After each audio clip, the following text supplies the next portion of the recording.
حبايبي انا لقيت كده نفسي في حاجة حلوة.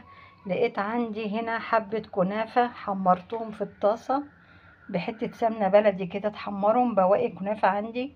معايا فستق، عملت كاستر، كوبايتين لبن على معلقتين كاستر، عملت طبق كاستر. معايا كاسات، هعمل كاسات بالكنافة والكاستر. حبايبي يلا اتفضلوا بقى معايا، عملت حاجة حلوة بقى، تعالوا كلوها معايا. ايه رأيكم في الجمال ده؟ ما لقيت نفسي قاعدة كده مش لاقية حاجة حلوة اكلها، بواقي الكنافة وعملت كاستر. عملت احلى كاسات كنافة بالكاستر. ايه رأيكم بقى في الجمال ده؟ شايفين الجمال؟ ايه رأيكم بقى في الكاسات الحلوة دي؟ وحطيت عليها مكسرات. يلا حبايبي اتفضلوا بقى معايا، ألف هنا وشفا على قلوبكم يا رب.